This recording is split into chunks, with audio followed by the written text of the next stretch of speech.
Okay, so you're here because you want to get smart about things fast. Yeah. Cut through the clutter, right? Exactly. No wading through hours of stuff. We boil it down. That's the plan. Today, we're actually diving into something a bit, well, unexpected. Yard sales. Yeah, specifically some really unsettling, even dangerous encounters that have happened at them. Sounds almost strange to put dangerous and yard sale together. It does, but we've got these 4 true stories, real incidents where things went sideways. Right, these aren't urban legends. Documented accounts. And the chilling part is how normal it all seemed at first. The danger was sort of hidden in plain sight.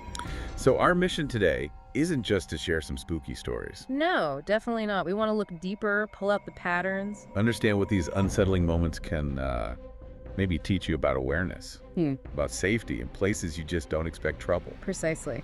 Where should we start? Asheville.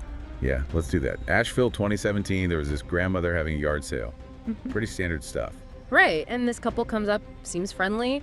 They're interested in a porcelain vase she's selling. Totally normal interaction. Yeah. You see it all the time. They chat, they're pleasant, but then the husband wanders off a bit, supposedly to look at the garden. It's supposedly being the key word here. Absolutely, because while he was admiring the garden, he actually unlocked a window. No way. Just slipped over and unlocked it. That's what happened. And hours later, after the sale was long over, Let me guess. She finds them inside. you got it. The homeowner walks in on the very same couple burglarizing her house. Wow.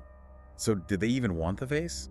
Well, here's the thing. They did buy it earlier that day Okay, that's weird. So they bought something. and then came back to steal more. And the police, they connected this couple to a whole string of similar break-ins. What kind? They called them yard sale burglaries. Happened across, I think, 3 different states. So the yard sale itself was the setup. The vase, the garden chat. It was all reconnaissance. Exactly. They weren't just casual shoppers. They were scouting, looking for an easy way in later. Blending in perfectly. That's the scary part. Using that friendly neighborhood vibe against the homeowner. It's a tactic, right? Lowering someone's guard in their own space where they feel comfortable. Making them think you're just another bargain hunter. While you're actually casing the joint, it Yeah. suggests, a level of planning, not just spur of the moment. That idea of hidden intentions under a normal surface, it's definitely unsettling. Yeah. Which brings us to the next story, I think. Yeah, this one shifts gears a bit. We're in Columbus, 2022, and antique cabinet is involved. Okay. And what's the angle here? Not burglary this time. No, something different, more like surveillance. There's this buyer, they only knew him as Derek. Derek. Okay. What did Derek do? He was super meticulous about this antique cabinet he wanted to buy, measuring it over and over, almost obsessively. A bit odd, maybe. Yeah. But maybe he just really needed it to fit a specific spot. You could think that, but then after the sale, things got weirder. How so? The seller started seeing the same car, following him repeatedly. Whoa. Okay, that's not just odd. That's actively creepy Oh, and scary. totally unnerving. And it gets worse. The seller had a friend, a security guard, Right. and this friend took a look at the cabinet Derek had bought. Guess what he found? Oh no. Don't tell me. A camera. A bug. Close. A GPS tracker, hidden inside one of the drawers. Get out. So Derek wasn't interested in the cabinet itself. He was interested in tracking the seller. The cabinet was just the delivery method for the tracker. That is deeply disturbing. But wait, you said the story didn't end there. Right. Yeah. Months later, long after the tracker was found and presumably dealt with, Yeah. the seller receives a package in the mail inside, just the original handle from the antique cabinet. What? Why? What does that even mean? It's hard to say for sure, isn't it? It feels psychological, like a reminder. a reminder that I know where you are, or I was there. Super chilling. Exactly. It's not just about the immediate tracking. It's this delayed, menacing message. It really makes you think about, where your stuff goes after you sell it. And how even simple objects could potentially be used in ways you'd never imagine for surveillance, turning a sale into a long-term threat. Both these stories really hammer home that theme, don't they?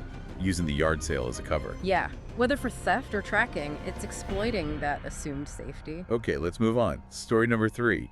Fort Wayne, 2021. This one involves some pointed questions. Right. And this one really hits on trusting your gut feeling, your intuition. So what happened? There was this older man at the yard sale. He kept lingering, asking the host the same question. Which was, Who lives here? Just you. oof. Asking once might be weird small talk, maybe, but repeatedly. Yeah, the repetition and how specific it was just you, it made the host really uncomfortable. I bet. That just feels wrong. Does anything else happen? Well, her unease seemed justified. Later on, she found scratches on her garage door like someone tried to pry it open. Okay, so maybe he was testing security, and then it escalated. It seems like it. Because 2 weeks after the yard sale, a note gets slipped under her door. Oh no. What did it say? You really shouldn't live here alone. That is terrifying. Direct threat. Did they catch the guy? No, that's the really unsettling part here. The police investigated, but they couldn't find him. He just vanished. Leaving her with that threat hanging over her. Right. Awful. And there's one more detail that adds another layer. A neighbor remembered something. What's that? Seeing a pickup truck just parked down the street near the house for hours before the yard sale even started. So he wasn't just asking questions at the sale. He might have been watching before it even began.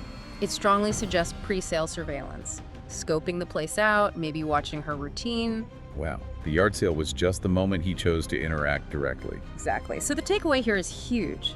Don't ignore those seemingly harmless questions if they feel wrong. And trust that gut feeling. If someone's behavior seems off, pay attention. Absolutely. Because sometimes people are observing long before they make their move. Okay, one story left. Manchester, 2018. And this one sounds like it got physically dangerous. Yeah, this is probably the most overtly threatening of the bunch. It involves an empty van. An empty van. Okay, set the seat. A guy buys a dresser at a yard sale. Then he asks the seller for help loading it into his van. Okay, seems reasonable enough. People ask for help with heavy items all the time. Right. It seems perfectly normal on the surface, but when the seller went to help, they looked inside the van. What do they see?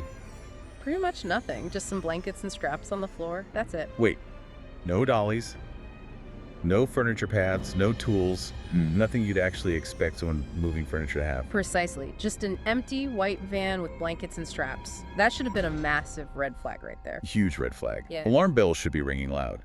What happened next? It turned bad, quickly. The buyer suddenly shoved the seller. Towards the van. Yes, towards the van doors, like he was trying to force them inside. Oh my God, that's terrifying. Did the seller get away? Thankfully, yes. They fought back, resisted, and managed to escape.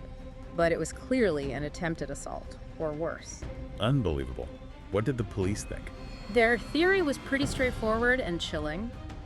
That van wasn't meant for moving furniture at all. It was meant for grabbing someone. That seems to be the implication. The dresser was just the pretext to lure the seller to the van. This story really drives home the need to recognize those warning signs, doesn't it?